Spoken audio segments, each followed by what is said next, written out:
My name is Madison Rivera. I am 34 years old, and if you met me on the street, you would never guess there was a storm brewing beneath my calm exterior. For most of my life, I have lived in the long polished shadow cast by my younger sister Haley. I have learned to occupy quiet corners and slip out of the frame to laugh softly at the family table and make myself useful. Still, behind every measured gesture I carried a secret, one powerful enough to upend the Rivera name for good. But I am getting ahead of myself. Before I tell you how my family came undone, let me know where you are listening from. If you have ever felt like the overlooked one, the one holding everything together while someone else takes all the credit, this story might ring a bell or two. And if you stay with me, you will see what happened when my quiet loyalty became my greatest weapon. Growing up in the Rivera house was like being an extra in someone else's film. Our home in Westchester County was beautiful in that careful magazine-ready way. Hardwood floors, always shining, artfully arranged tulips in crystal vases, every throw pillow fluffed. But the real show always belonged to Haley. She is 2 years younger, with the kind of smile that could open doors in any city, and a way of carrying herself that suggests life has always bent to her wishes. By the time Haley was in high school, she had already become a minor celebrity. Online fashion posts, brand deals, invitations to parties with people I had only seen on television. My mother Evelyn practically glowed when talking about Haley's latest sponsorship, her dress fittings, or her fiancé Darren's Ivy League law degree. My father Charles was less effusive, but his pride was obvious in the way he introduced Haley as the future of our family. As for me, my achievements were usually met with a brisk "That's nice, Madison," or a distracted nod while my mother scrolled through her phone. I have lost count of the times I won academic awards only to have them tucked away in a box beneath the stairs. When Haley brought home a B+ in algebra, it was champagne and congratulations. When I made honor roll every semester, my father would say, "That's what we expect of you." The message was clear: Haley was the showstopper. I was stage crew. The first betrayal I remember came on my 10th birthday.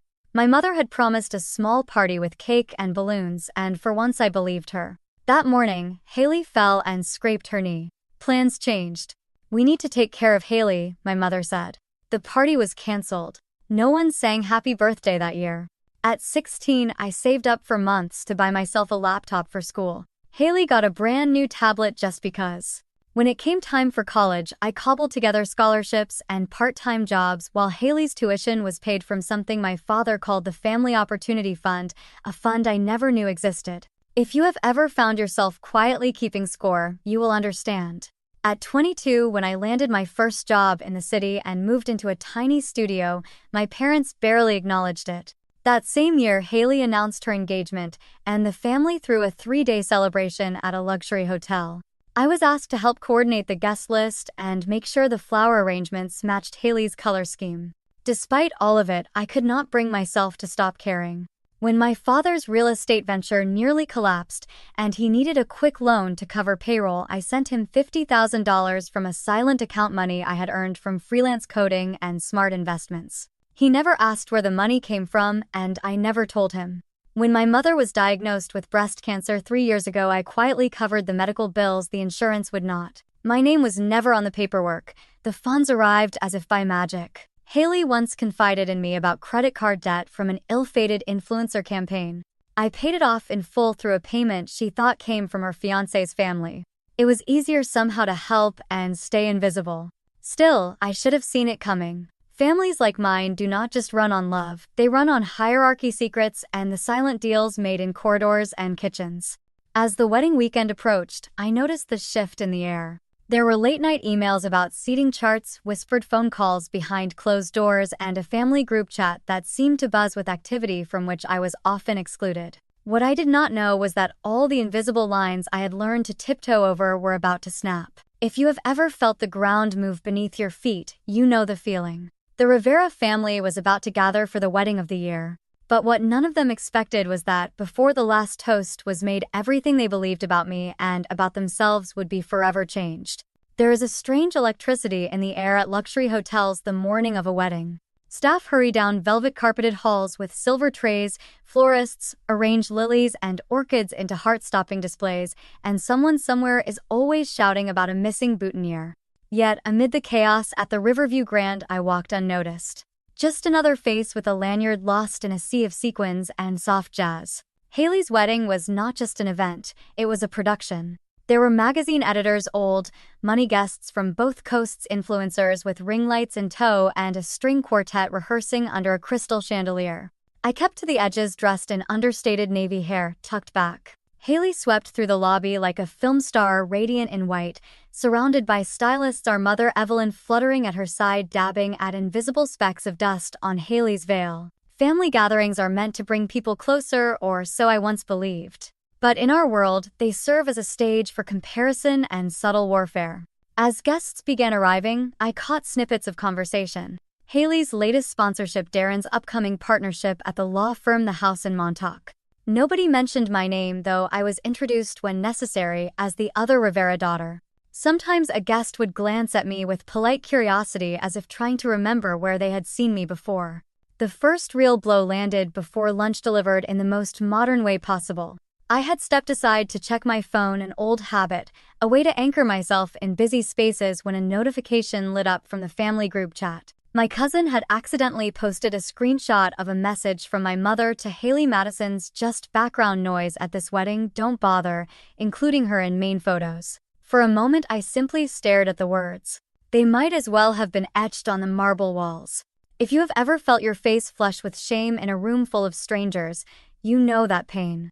Still, I did what I have always done. I slipped away quietly. I found myself by the window, watching sunlight bounce off the river, letting the hurt settle like silt in the water. Before I could disappear completely, my grandmother Agnes appeared at my side. Agnes had always been a quiet force, silver-haired, sharp-eyed, with hands that trembled only when pouring tea. She squeezed my shoulder, and in that gesture I felt something rare: recognition. "I have something for you, Madison," she whispered. Pressed into my hand was a heavy envelope sealed in deep green wax. "It's from me, and it is for you alone. Don't open it until you're ready to know the truth." Her eyes shone with a sadness that seemed to stretch across generations. "Remember, child, sometimes what is hidden is more valuable than what is paraded around in the light." Back in the swirl of the wedding, I noticed the choreography of favoritism. Haley's every request granted before she finished speaking, her laughter amplified by the approving echo of family and guests. When I volunteered to help with last-minute tasks, I was met with forced smiles and, "We've got it covered, Madison." Even the photographer, a man hired from Paris, seemed instructed to focus his lens elsewhere. I watched as Haley posed for shot after shot, parents flanking her, Darren beaming, our relatives gathered tightly around their golden girl. My presence was not required. If you have ever stood in a crowd and felt invisible, you'll know what I mean when I say I was both there and not there. But there was comfort in my solitude. I took a walk along the garden terrace, phone buzzing with messages from my friend Jasmine, who could not attend but sent her usual blend of encouragement and gallows humor. "Don't let them shrink you," she wrote. "You're worth more than all that tulle and crystal." As the rehearsal dinner approached, the atmosphere shifted. The Rivera family, masters of appearances, grew tense and watchful. I saw Darren's mother whispering urgently to my father, Evelyn tapping on her phone, frowning. A few guests whispered, glancing my way. The wedding planner rushed by, arms full of calla lilies, muttering about discrepancies in the seating chart. The seams were showing. What nobody knew, what nobody bothered to imagine, was that I was holding far more than a place at the kids' table. I had spent years preparing for a day like this. All the bank transfers, the careful investments, the patient waiting. The sealed envelope from Agnes burned in my pocket, a promise and a warning. If you have ever wondered whether the roles you are handed in life can be rewritten, stay with me.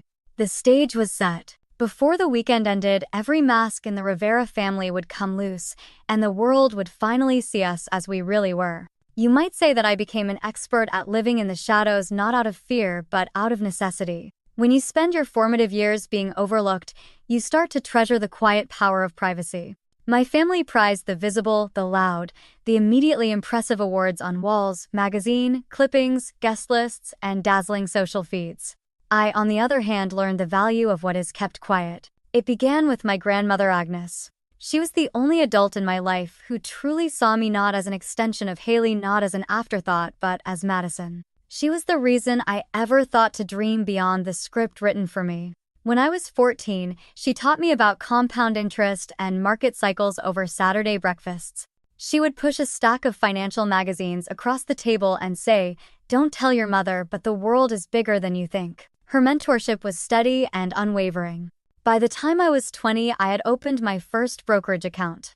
With Agnes's encouragement, I dabbled in tech stocks, then graduated to real estate investment trusts. Each small win gave me a sense of agency no one in my family could ever take away. My first real windfall came after a late-night brainstorm led to a modest software product that went quietly viral. I sold the code, invested the proceeds, and kept going. When my friends moved into tiny city apartments, I pooled my savings, bought a neglected duplex in Brooklyn under a shell company, and spent weekends learning to paint walls and lay tile. All the while, Agnes watched from a distance, occasionally sending cryptic notes of encouragement.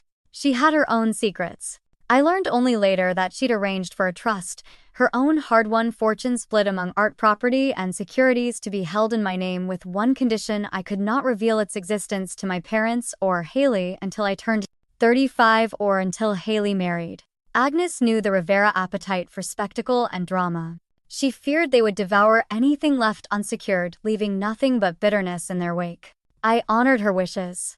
I took extra care to conceal my true financial position. My official job as creative director at a small technology startup was real enough, but the majority of my time and money was spent investing, learning, waiting.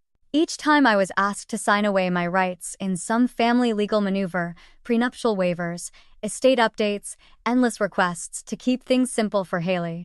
I signed with a polite smile, knowing Agnes had built me a fortress no lawyer could touch. I lived simply: a neat apartment, second-hand furniture, a reliable car. To the world, I was the responsible sister, too sensible for excess. Haley, meanwhile, collected headlines and sponsorships, a wardrobe of designer dresses, an endless series of photo ops with Darren at her side. Our parents cheered every step she took, never questioning the cost or the consequences. I kept my heart soft. Even as I quietly paid off my mother's medical debts and sent my father silent loans, I did not expect gratitude. When Haley confessed her latest crisis, credit card balances from a failed influencer deal, a social media hack that nearly cost her a campaign, I fixed it all behind the scenes. It was easier for everyone that way, or so I told myself. Then, a month before the wedding, Agnes's health took a sharp turn. She called me late one evening.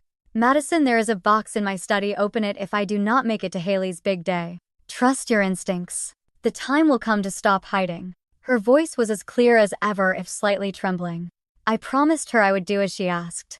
When Agnes passed, the family moved briskly through the rituals of grief, a tasteful memorial, carefully staged condolences.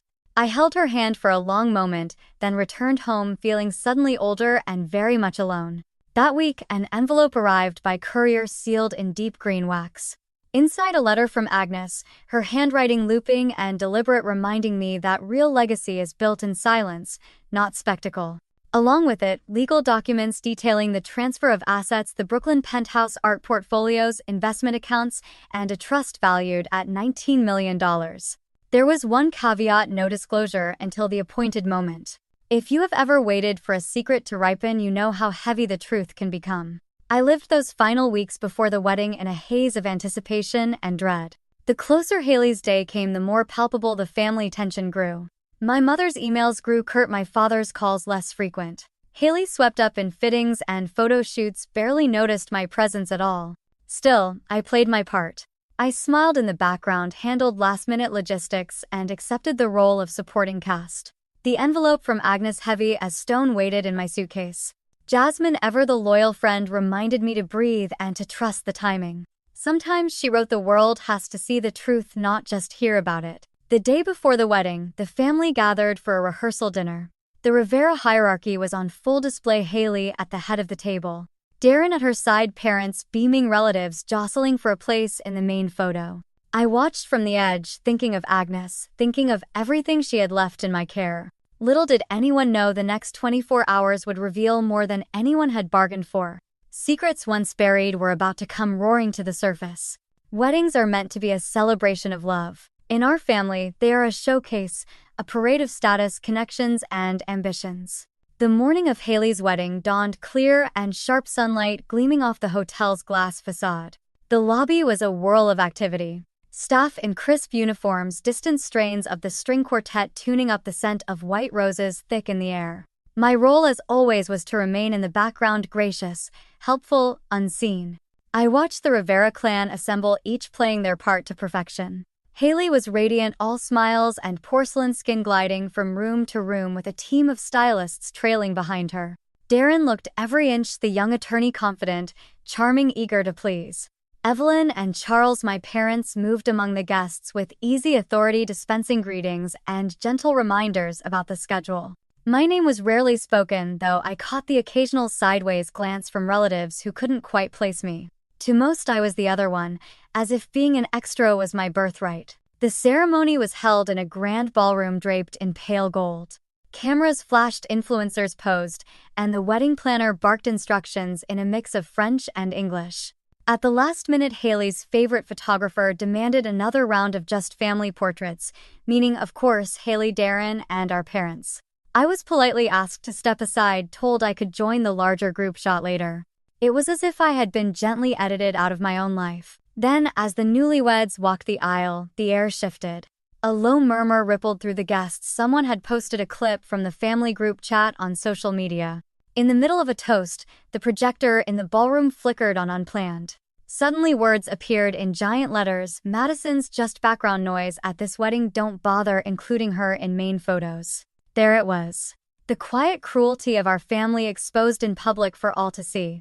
Laughter faltered. Glasses froze halfway to lips. My mother went white. Haley shot daggers from across the room, and I stood very still, letting the silence settle around me. Evelyn, voice shaking, tried to smooth things over. These things get taken out of context. It's a misunderstanding. But the damage was done. If you have ever been humiliated in front of a crowd, you know the cold, clean clarity that follows. All the years of invisible wounds minimized in private, now laid bare before hundreds. It would have been enough for most people. But the Riveras were never content to leave things at embarrassment. As the evening wore on and the dance floor filled, Haley found me alone on the balcony. Her eyes glittered, smile hard as glass. Don't act like you belong here, Madison. This is my day, not your little redemption tour. She leaned in closer, voice dropping so only I could hear. You should be grateful we even let you in the family photos. This house, this legacy, none of it was ever yours. Her words landed like slaps, but I did not flinch. I saw now with a finality that surprised me that the mask had slipped for good. I did not answer. I simply returned to the ballroom, found my grandmother's envelope in my purse, and made my way to the wedding planner. I asked her to play the video file marked Agnes for Madison. She hesitated, but the Rivera name still held some weight. Within minutes, the projector screen lit up again, this time with Agnes's face. She spoke plainly in that firm, matter-of-fact tone that could stop a room. If you are watching this, it means Madison has kept her promise. For years, this family overlooked her, choosing spectacle over substance. I am here to set things right. Effective immediately, the Rivera penthouse in Brooklyn, all assets held in the Agnes Trust, and the investment portfolio valued at $19 million belongs solely to Madison. This is my will, unbreakable and final. The ballroom erupted. There were gasps, muttered curses. A few guests actually applauded. My father demanded to see the paperwork. My mother looked ready to faint. Haley tried to laugh it off. Grandma always was dramatic, but her eyes darted from face to face, searching for an escape. The lawyer, already prepared, produced the notarized documents. The transfer was immediate, airtight. The Rivera legacy, for so long reserved for the chosen few, now had a new heir. If you have ever seen power shift in real time, you know how quickly the world rearranges itself. Some guests rallied to my side, others melted away, embarrassed to have chosen the wrong favorite. The tension in the air was electric, years of unspoken resentment snapping like old piano wires. But the night was not over. As I left the ballroom, a journalist stopped me in the hallway, camera phone in hand, eyes bright with curiosity. How does it feel, Madison, to finally have your moment? I thought about Agnes, about every quiet sacrifice and patient choice. I smiled and said, it feels like freedom. And that was only the beginning. For a long time, I had wondered what justice would look like in my family, a word that felt almost mythical, a story told to quiet children at night, but rarely seen in daylight. That night, in the glowing halls of the Riverview, grand justice arrived, not with fireworks or a raised voice, but in the hush that followed the reading of Agnes's will. There are moments when time seems to slow, a single gasp in the crowd, the trembling of a glass in someone's hand, the way Haley's smile collapsed like a sandcastle against the tide. Within minutes, my father tried to regain control. He strode toward the lawyer, his voice pitched too loud, demanding an explanation. This is a joke, right? My mother must have been confused. She always did things without thinking them through. The attorney remained composed, having seen his share of high society meltdowns. He handed my father a copy of the paperwork. Everything is in order, Mr. Rivera. Your mother's wishes are very clear and the trust was updated months before her passing. All transfers are final. My mother Evelyn clung to Haley, her voice brittle as spun sugar. There must be a way to contest this. Agnes was old, she couldn't have meant to cut out her own daughter. This is Haley's day. But the reality of the situation was now undeniable. Every penny, every deed, every share in the trust, $19 million in assets, including the Brooklyn penthouse and 2 smaller properties in Manhattan, was now under my name. The room buzzed with speculation. Some whispered about the sudden reversal of fortune, others speculated on how long the family could keep the drama from spilling into tabloids. And then came the real twist. As if orchestrated by fate, an email notification pinged on the wedding planner's tablet, a new message sent from Agnes's attorney with the subject addendum to the Rivera Trust public release. With the lawyer's permission, the planner projected the document for the guests to see. There in black and white, Agnes explained her rationale. I have watched as my granddaughter Madison was treated as an afterthought. While the family adored spectacle, she demonstrated true integrity. This transfer is not punishment but restoration. The Rivera name deserves a future built on substance. The air thickened with the weight of exposed truth. Haley, desperate, launched into damage control. This doesn't change anything. Grandma just wanted to cause drama. She always favored Madison. We all know who really deserves the Rivera legacy. But her words sounded hollow, rehearsed. For the first time, I saw fear in her eyes. Fear that the world at last saw her as she truly was, entitled, brittle, and utterly dependent on the applause of others.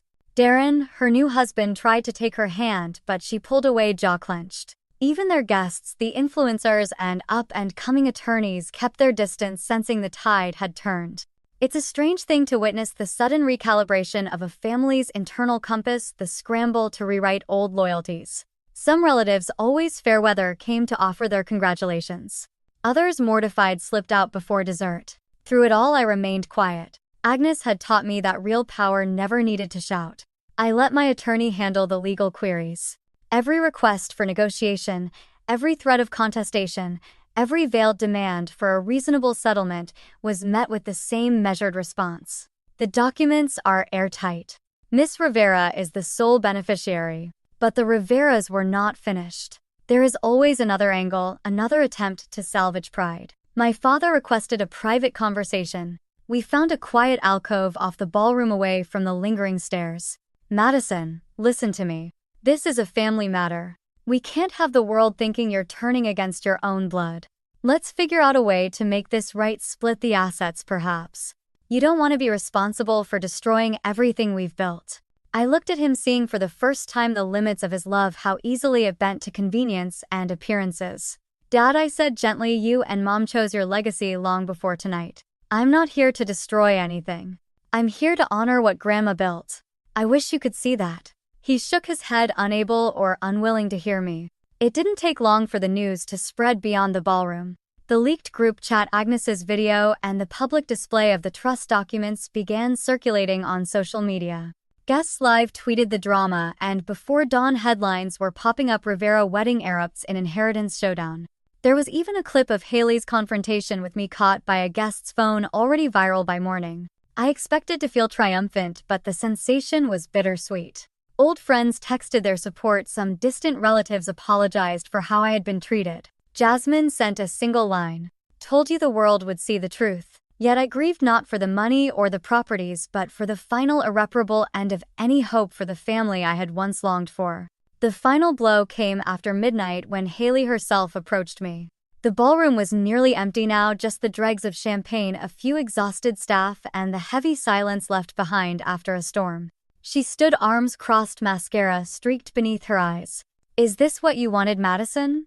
To make me look like a fool in front of everyone? To steal what's mine?" I studied her for a long moment. "None of this was ever yours, Haley. Grandma simply put things back the way they should have been." She scoffed, eyes shining with tears. "You think money makes you better than me?" "No," I said softly. "But kindness might have." For once there were no more sharp words left in her. She walked away, heels clicking on marble, each step heavier than the last. When I finally left the hotel, morning was breaking over the city. My phone was full of messages, some hateful, some hopeful. There would be more fallout in the days ahead, more legal paperwork and public opinion to weather. But I felt lighter than I had in years. On the car ride home, I remembered something Agnes once told me. There is a price to every truth, Madison. But the only inheritance that matters is the one you build for yourself. In that moment, I understood the real revenge was not in what I took back, but in what I let go. The Rivera family would spend months licking their wounds, scrambling to reclaim old status, telling new stories to explain away their fall from grace. But their power over me was broken once and for all. As for me, I was finally free to decide what to do with my future, no longer an afterthought, no longer the invisible daughter. I was at last my own. 6 months have passed since the night everything changed at Haley's wedding. It feels longer sometimes. I wake in my Brooklyn penthouse and forget just for a moment that my life used to be dictated by other people's expectations. The first thing I did after the legal dust settled was to repaint every room in calm, rich colors Agnes would have loved. I had the old velvet drapes taken down and replaced with linen-planted jasmine and rosemary on the balcony, and filled the bookshelves with the stories and art I never dared collect before. The air is different here, peaceful, as if the building itself has exhaled. My days follow a new gentle rhythm.